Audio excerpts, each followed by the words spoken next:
Hi, hello, welcome or welcome back to my channel. My name is Cynthia if you are new here, and this filming setup, just a bit of housekeeping real quick, is temporary. While I do really love the lighting situation going on right now, and I do like sitting at Diego's desk because I can have everything right in front of me. This is just temporary. If you can see kind of over here, I'm working on a little bit of a book nook situation so I can feel like an actual booktuber with my books behind me. So that's in progress, and pretty soon we'll be sitting in that corner to record all of the book videos and things. But today I really just wanted to chat the few books that I read in February, also kind of touch on a March TBR because I actually am starting to find it kind of fun picking out a few books for the next month that I hope to read. Also because it reminds me of which books are like publishing when, because I always forget until the day of, and then I'm like, oh my god, I gotta get a copy, and it's a mess. We're gonna be realistic this month. I definitely was a little unrealistic with last month's TBR, but into March we're gonna slow down a bit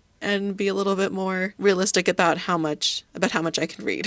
So, all that being said, I don't think I have any other housekeeping, so let's just dive into what I read in February. The first book that I finished in February was Onyx Storm. This is no surprise. I spent the rest of February after I finished this book making content about this book and this series. My last video, which I will put a card up top, is literally a very messy video essay talking about how I'm kind of worried about the Empyrean series because it's going downhill. And if you're not familiar, Onyx Storm is the third book in the Empyrean series, and I don't want to keep bashing this book on the internet. I gave it 2 stars out of 5 stars. I wasn't a fan of this one. I have a blog article, which I will also link below, that is specifically for this book, as well as my Empyrean series review, which covers all 3 books but does touch on this book specifically as well. So I will link those below, and let's please, for the love of God, move on. I don't want to talk about this book anymore. The second book I read in February was Beautiful Ugly by Alice Feeney. I think the last book I read by Alice Feeney was Daisy Darker, and I really liked that one. So I saw Alice Feeney, the summary looked interesting, I thought why not. I brought this one as an audiobook, so the cover will be on the screen. I don't have a physical copy of it, but essentially in Beautiful Ugly, our main character Grady is having kind of like the best worst day of his life. He has just hit the New York Times bestseller list for his new book that he wrote, and he's anxiously awaiting his wife Abby to get home, but they're on the phone while she's driving, and he's about to share the news with her when all of a sudden she is like, oh my god, there's someone in the road, I think I hit them. So she slams on the brakes, gets out of the car, and is never heard from again. Grady rushes out to find her car, and he finds it sitting on the edge of the cliffside, headlights still on, driver door still open, but absolutely no Abby in sight. And Grady's life pretty much takes a downward spiral from this point, which is Abby's disappearance. He loses the house they lived in, he hasn't been able to write a single word since her disappearance. Like, Grady's just not doing well. And when we pick up in the novel, Grady's agent, Kitty, offers him a stay in a cabin on this tiny little Scottish island. Her thinking is if he goes to stay there, maybe he'll get a little bit of reprieve from his grief, and he'll be able to write another novel, make some money, and start to get his life back on track. So like I said, I listened to this book as an audiobook. The summary really piqued my interest, and I really wanted to know what was going to happen. And I listened to a sample of it on Spotify because I pay for Spotify. I have to read a book every month, otherwise it just goes to waste. I'm not the biggest fan of listening to books on Spotify, which is a whole nother topic, video, whatever. I pay for it, I might as well use it. So this read I listened to as an audiobook. It is narrated by Richard Armitage and Tuppence Middleton. I'm so sorry if I butchered that. I cannot get my brain to say it any other way. Like, I say it differently up here, and then it comes out of here, not how I meant. So we're just gonna move on. The narration was very good, is the point that I'm trying to make. The story for the most part is told by Grady's character, who's narrated by Richard Armitage, and I think he does a pretty good job, but I don't like that the main perspective that we get as readers is from Grady's POV, because Grady is very unreliable. He very clearly only sees things from his side, and he doesn't really take into consideration Abby's feelings, and he just kind of always assumes that Abby is on the same side as him. And the further that we get into this book, we do get small snippets from Abby, but they don't really reveal too much. And it's not until closer to the end that you realize that Grady's kind of delulu. Like, Grady thinks that his marriage is fantastic and there's nothing wrong, when realistically there are so many things Ron and Grady and Abby's marriage, it's kind of crazy that he's actually telling us that there's not. And when I say us, I mean the readers. And I will say, in this one, the twists I kind of saw coming. I didn't like that another character previously had the same name as one of the main characters, and that was a little confusing. I don't want to say too much more without spoiling it, but I didn't really like that aspect because it felt more confusing than it did clever. I will say though, the big twist at the end with Grady and what actually like happened that night that Abby disappeared had me rolling. Like, I know it was meant to be serious and whatever, but I was laughing. Okay, I could not take that image. I can't I can't say it without spoiling it, but I just can't take the ending of the book seriously. Like, I can't, okay? And if you've read this book, you understand what I'm talking about. If you haven't read this book, I would recommend this book if you're looking for a kind of low stakes thriller. The stakes definitely weren't high in this book. Like, they didn't feel high in this book, and like things are definitely weird. But if you do read this book, pay attention to all the little details, because that's what's going to reveal like the twists that are coming up and kind of make them easier to spot from a mile away. I couldn't take the ending of this book seriously, and I didn't really like any of the characters in this book. Like, they all just kind of sucked, except the dog. The dog is always the winner in any book. Beautiful Ugly gets 3 stars out of 5 stars from me. I kind of wanted more substance. I wanted the characters to be likable, and I wanted the ending to not be as ridiculous as it was, because to be quite honest with you, it read like satire. Like, for half a second as I was listening, I was like, is this meant to be like a comedic relief? I don't think it is, but that's kind of how I took it. The last book I read in February is one that I was very much excited for. I went to Barnes and Noble's on Sunday to see if they had a copy, and they did. And the next book on the list is A Rebel Witch by Kristen Ciccarelli. And this is the second book in the Crimson Moth series. I also discovered upon buying this book that it is a duology. There will be no third book. This is the second and last book in the series, which makes me really, really sad. But I get it. But in summary, Rebel Witch does not pick up after the events of Heartless Hunter, which is kind of disappointing because Heartless Hunter, like, ripped a hole in my heart with that cliffhanger of an ending. So for Rebel Witch to then not pick up directly after that cliffhanger was a little jarring and was a little confusing, not gonna lie. I started reading the book on the way home from Barnes and Noble, and at one point I remember putting it down and turning to Diego and just being like, why did she do this to us? Why, Kristen?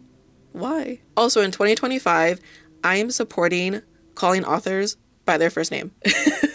All right, back to a summary because I'm getting off track. But in Rebel Witch, after the events of Heartless Hunter, Rune Winters has left the Republic and finds herself working alongside Cressida Roseblood, the last Roseblood who's hellbent on caging Rune and capturing not just the Republic for herself, but also Gideon Sharp. The same Gideon who finds himself wrapped up in a deadly scheme with Rune, but as Rune and Gideon work together to defeat Cressida, both of them find that the feelings they thought were dead and buried are resurfacing. Now Gideon finds himself between sacrificing the girl he loves to stop Cressida from taking power, or choosing the girl he loves and watching the world he has fought so hard for burn. So overall, I thought this was a pretty good ending to this little duology. I found that I actually really liked Rune a lot more in Rebel Witch than I did in Heartless Hunter, primarily because I feel like we see the real Rune in this book. We see her flawed, we see her grieving, we see her hurt, we see her angry, we see her, trying to put herself back together after everything she's been through. And it was just kind of so nice to see a female main character that wasn't, kind of like the chosen one trope. Rune felt more realistic, and I actually found that I enjoyed that more. I also really liked Gideon in this book. They did have a bit of like this will they, won't they? And I mean will they, won't they in terms of like will they, won't they kill each other, or will they, won't they end up together? Like it was 50-50 on both fronts. But I like that we also got to see Gideon not as captain of the guard, but just Gideon. I don't know if that makes sense. But it was very nice. Cressida also was a fantastic villain. The side characters were side charactering well. I don't have too much to say about them, but I really don't have too many complaints. The stakes were a lot higher in this book, which made the resolution of this book and this series all the more satisfying. I do feel like the epilogue was a little bit rushed. I think Kirsten could have given us like 5 more pages, but I'm not complaining. And like I said, if you read Heartless Hunter and then jump directly into Rebel Witch, it is a little confusing because we don't pick up right after, and I really wish we could have. But honestly, like 5 out of 5 stars, 5 stars out of 5 stars. I love this series. I think it's one that I really don't want to hear any criticism about because I just loved it so much. I really recommend it. If you haven't read Heartless Hunter, I would definitely read that one first. This is not a series where you can skip the first book and just kind of piece things together as you go later on in the series. You really need to read Heartless Hunter to understand what is happening in Rebel Witch. So I would definitely recommend this duology. It's very much enemies to lovers, cat and mouse, witch hunter kind of vibes. And in terms of like smut spice, this is more of like a fade to black, watching them go into the bedroom and then closing the door type of spice. It's really not spicy, and I think I love that too. I did want a little bit more groveling, and I mean, I would have accepted it from anyone. I just want a little bit more groveling.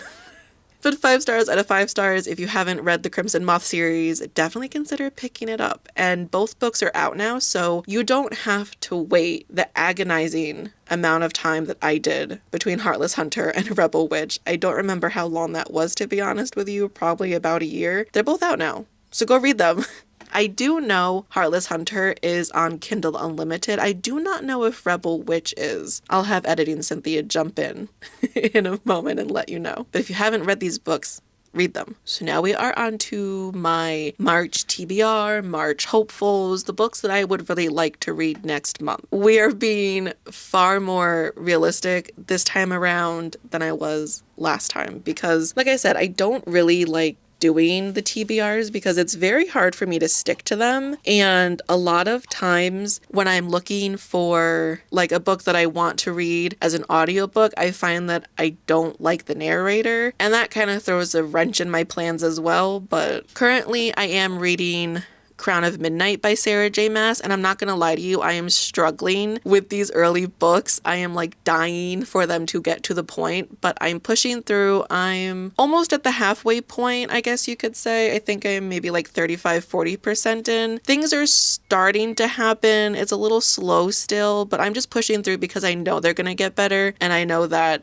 it's not always gonna feel this way. I think I saw a reel the other day of someone who was like, if you read Assassin's Blade third, once you get into the 4th book, the series really starts to like pick up. And I'm like, I'm reading Assassin's Blade next, so we're almost there. So I'm pushing through, but this is what I'm currently reading. But I decided to do like a top 3 for March. So the first book on my top 3 is A Crown So Silver by Lyra Celine. This is the second book in the Fair Folk. The first book is A Feather So Black. I'm just so ready to jump back into this world and to see all of my favorite characters again. I kind of miss Fia and Iran. I'm really excited to see what they're up to. I am a little nervous though because I know that this book is set during more of like a deadly trial, so I'm kind of wondering how that's going to factor in because I really liked the like magical world that most of A Feather So Black was set in. So I'm interested to get back into this one. This one I definitely have to read by the end of March because I think about it all the time. The next book is Metal Slainer by Rachel Snyder. I cannot keep seeing people saying how much they enjoyed this book and not read it. Also, I read that this book has a crazy cliffhanger, so if I don't read it, I think I'm just going to push it until the second book is out, so that way I can jump right from the first book into the second book. And the third book on my March TBR is A Kiss of Iron by Claire Sager. This book just gives me like those early fantasy romance romantasy vibes. The cover itself really reminds me of Blood and Steel by Helen Schurer, and I loved that book, so I'm very excited to get into this one. I did start it. I'm only on like chapter 3 though. So I don't really have any like early thoughts about it or anything like that. A lot of these I am going into blind, which is probably my favorite way to go into a book. I don't really like to be heavily influenced by other people's opinions before getting into a book, so I'm hoping that I enjoy it. It definitely is giving me romantasy vibes, so we'll see. I did also just want to add that I don't have any planned audiobooks on my list because, like I've been saying, I'm very, very picky about audiobook narrators. So audiobooks are more something that I kind of stumble into. You know, I'll be browsing and I'll sample something and, oh, I like this narrator, and then I just borrow it. Like, I don't put too much stock or thought into it. So that's why I don't include audiobooks on my TBR list, because I have no idea if I'm going to like the narrator. So I would have to do like early research. And if I do like the narrator, then I would include it. But I just kind of pick up audiobooks on the whim. But overall, February was a fairly simple month of reading. I was able to keep to my goal of 3 books a month. My goal for the year is 36 months. My goal for the year is 36 books. I'm trying to just keep it simple and not overwhelm myself, because I do work full time. I do have other responsibilities, and reading is supposed to be fun. If you're not enjoying reading, honestly, you're doing it wrong, okay? So I'm just happy that I stuck to my goal. And like I said, it started out a little bit rough with Onyx Storm, but by the time we got to Rebel Witch, I was very, very happy with what I had read. And even in my star ratings, you can see Onyx Storm was 2 stars, Beautiful Ugly was 3 stars, and Rebel Witch was 5 out of 5 stars. So the month got better as we went. But I'm curious to know, how are your reading goals going so far? Did you find that at the beginning of the year you maybe set your goals too high or too low? Are you already kind of adjusting throughout the year? Last year I adjusted my reading goal a lot, so no judgment. Like no judgment at all. But anyway, that's all I've got. I'm gonna stop rambling, and as always, thank you so much for watching, and I can't wait to see you in the next one. Bye.